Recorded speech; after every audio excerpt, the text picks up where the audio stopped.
ईश्वरंकर पवित्र वाक्य बाइबल रे लेखा अछि मूर्ति पूजारू पलायन कर। मूर्ति पूजा ईश्वरंक दृष्टि रे व्यभिचार अटे। पवित्र बाइबल कहे ईश्वरंकर पवित्र व्यवस्था बाइबल अनुसार मूर्ति पूजा एक जघन्य अपराध।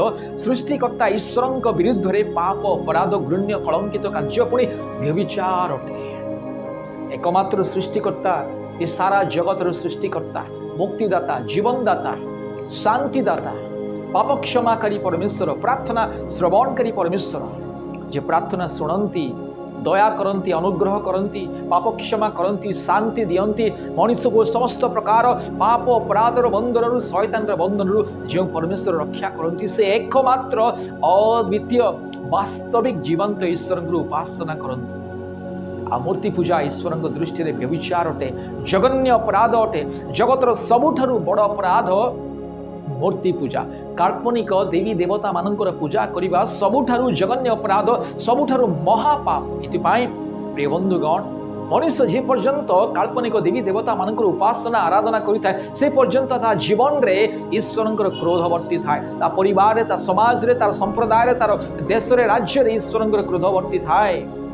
टिके दुनिया को ऊर्ध दृष्टि करे दुनिया आड़ को टिके नजर पकांतु सारा दुनिया को टिके देखंतु जो देश मानक राज्य मानक आज मूर्ति पूजा नहीं काल्पनिक देवी देवता मानकर उपासना आराधना हुए नहीं से देश राज्य से लोक माने दुनिया रे अग्रगामी विकासशील ज्ञानी बुद्धिमानी से देश और राज्य लोक माने से संप्रदाय लोक माने दुनिया रे सबुठारु महान अब सारा दुनिया से मानठारु ज्ञान विज्ञान शिक्षा करिथाए। ज्ञान विज्ञान समस्त प्रकार बुद्धि कौशल से ही देश मानक ठारू सारा जगत को व्यापी थाए।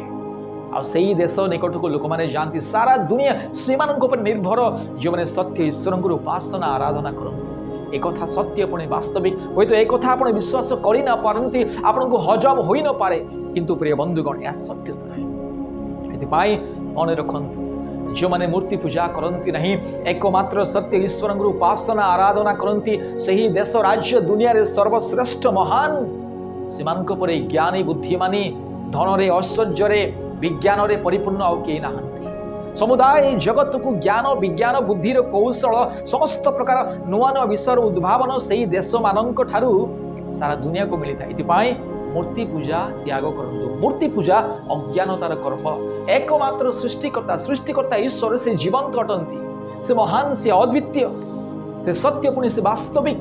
तेणु काल्पनिक देवी देवता मानक पूजा करिबा काठ पत्थर मूर्ति प्रतिमा निर्माण करी से काठ पत्थर बाली गोड़ी सीमेंट इटा धातु पदार्थ कादुओ गोबर इत्यादि इत्यादि द्वारा निर्मित से काल्पनिक प्रतिमा मूर्ति गुड़ाक मिथ्या अटे असार अटे। ईश्वर पवित्र वाक्य बाइबल कहे मूर्ति पूजा असार तार कर्म अज्ञान तार कर्म। इथिपाई प्रिय बंधुगण आपण जेकोसी धर्म किंवा जातिर हुअंतु ना कहीं मूर्ति पूजा त्याग करंतु। परित्राण पाइबा निमंते सुस्थता मुक्ति आरोग्य अनंत जीवन लाभ करिया पाई जीवन शांति अनुभव करिया पाई परिवार मध्य शांति आनंद सुस्थता उन्नति समृद्धि सफलता प्राप्ति निमंते ज्ञान विज्ञान पाइबा निमंते सत्य ईश्वर निकट को फेरंतु। प्रिय बंधुगण मूर्ति पूजा ईश्वर दृष्टि में व्यभिचार जघन्य अपराध अटे। आओ जो माने मूर्ति पूजा करती ईश्वर क्रोध से जीवन में वर्ती थाए से परिवार मध्य से समाज मध्य से गोष्ठी संप्रदाय किंबा से देश पर ईश्वर क्रोध वर्ती थाए। एथिपाई से देश मानकरे से समाज मानकरे से परिवार मानकरे सर्वदा अनेक प्रकार दुख कष्ट रोग संकट समस्या विपद आपद घृण्य कलंकित कार्य बढ़ी चली थाए। चोरी डकैती विभिन्न प्रकार भ्रष्टाचार दुर्नीति उच्च नीच भेद भाव छुआ अछुआ प्रथा विभिन्न प्रकार अमानवीय कार्य से देश से राज्य रे होता है। जो देश राज्य रे काल्पनिक देवी देवता मानकर पूजा उपासना होता है जो देश मानक मूर्ति पूजा होता है। इतिपाई प्रिय बंधुगण मूर्ति पूजा परित्याग करंतु। ईश्वर पवित्र वाक्य बाइबल लेखा अछि मूर्ति पूजा द्वारा मनुष्य जीवन में दुख घटी थाए। जो माने मूर्ति पूजा करती सत्य ईश्वर को परित्याग करी काल्पनिक देवी देवता मानकर पूजा करती से जीवन में दुख बढ़ी जाए।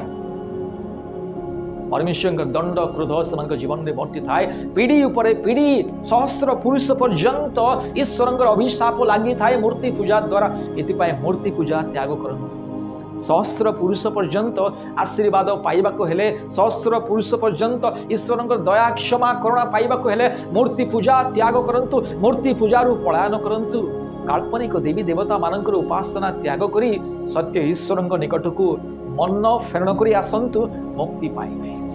प्रिय बंधुगण मन रखंतु आज सारा जगत ज्ञान विज्ञान रे आगको बढ़ुछि आ जो माने ज्ञान विज्ञान रे आगको बढ़ंती से माने काल्पनिक देवी देवता मानकर पूजा करंती नाही। मन रखंतु काठ पथर बाली गोड़ी सीमेंट इटा गाई गोबर कादुओ इत्यादि इत्यादि जड़ वस्तु पदार्थ द्वारा जो मूर्ति निर्माण करा जाए ताहा काल्पनिक मिथ्या असार ईश्वर पवित्र वाक्य बाइबल लिखा अछि सेमानंकर देवता सेमानंकर काल्पनिक देवता ईश्वर सेमानंकर प्रतिमा सब मूक अंध मूक बधिर कथा कहि पारंती नहीं सुनी पारंती नहीं देखि पारंती नहीं चाली पारंती नहीं स्पर्श करि पारंती नहीं इतिपाई सेमानक ठारे कोनसी उपकार नहीं अपकार मध्य सेही प्रतिमा करि पारे नहीं सेमाने ना कोन उपकार करिवे ना अपकार करिवे इतिपाई मूर्ति आगरे दंडवत करिवा प्रतिमा आगरे प्रणाम करिवा अज्ञानतार कर्म बाइबल कहे मो निजरु कहू नहीं बाइबल कहे इतिपाई प्रिय बंधुगण आपण जदि ज्ञान विज्ञान पाइबा पई चाहंती जीवन उन्नति लाभ करने चाहती ईश्वर क्रोध दंडरू समस्त प्रकार संसार माया जालरू पापर बंधन मुक्ति पाइबा हेले मूर्ति पूजा त्याग करंतु एकमात्र सत्य ईश्वर निकट को फेरी आसंतु उद्धार पाइबे रक्षा पाइबे ईश्वर क्रोधर रक्षा पाइबा हेले अनंत नरकर रक्षा पाइबा हेले अनंत मृत्युर रक्षा पाइबा हेले मूर्ति पूजा त्याग करी ईश्वर निकट को फेरी आसंतु। प्रिय बंधुगण आपण जेकोसी धर्मर जेकोसी विश्वासर आस्थार हो पारती से आमर किछि नाही आपणक पाय आमे शुभ संवाद देउछु सुसमाचार सुनाउछु मूर्ति पूजा त्याग करंतु एकमात्र सत्य ईश्वर उपासना आराधना करंतु एकमात्र मुक्तिदाता उद्धारकर्ता प्रभु यीशु ख्रीष्ट विश्वास करंतु पिता पुत्र पवित्र आत्मा सकल सृष्टिर एकमात्र निर्माणकारी सृष्टिकर्ता ईश्वर उपासना आराधना करी मुक्ति पांतु। आज जगतर कोणे कोणे लोक माने ईश्वर निकट को फेरी मूर्ति पूजा त्याग करी काल्पनिक देवी देवता मान त्याग करी लोक मान जीवन नुआ नुआ हेउछि इतिपाई बंधुगण नूतन जीवन पाइबा हेले जीवन में आश्चर्य आशीर्वाद अनुग्रह परमेश्वर ठारू दया क्षमा करुणा अनुग्रह पाइबा हेले मूर्ति पूजा त्याग करंतु एकमात्र सत्य ईश्वर जीवंत ईश्वर पिता परमेश्वर पुत्र परमेश्वर पवित्र आत्मा परमेश्वर निकट में निज जीवन को समर्पण करंतु। पुनर्बार मुझे आपको अनुरोध करने चाहे मूर्ति पूजा त्याग करंतु। मूर्ति पूजा द्वारा ही मूर्ति पूजा माध्यम ही गोटे परिवार जीवन रे समाज रे देश रे विभिन्न प्रकार दुर्घटना घटिता ईश्वर क्रोध वर्ती थाए मूर्ति पूजा पलायन करंतु एकमात्र पिता परमेश्वर को विश्वास करंतु प्रभु यीशु ख्रीष्ट को विश्वास करंतु प्रभु यीशु आपन को प्रेम करंती आपन को मुक्ति देवा पई चाहंती आपन को उद्धार करिया पई चाहंती आपन को विभिन्न प्रकार रोग संकट रु उद्धार करिया पई चाहंती इतिपाई प्रभु यीशु ख्रीष्ट को विश्वास करंतु ईश्वर का परिवार प्रार्थना भवन सहित जोगाजोग करंतु आशीर्वाद पांतु। प्रतिदिन भारतर कोण कोणरू सहस्र लोक माने ईश्वर का परिवार प्रार्थना भवन सहित जोगाजोग करंती सुस्थता आरोग्य उपशम पांती मुक्ति पांती इतिपाई मूर्ति पूजारू पलायन करंतु। ईश्वर आपन को बहुल रूपे आशीर्वाद करंतु। धन्यवाद।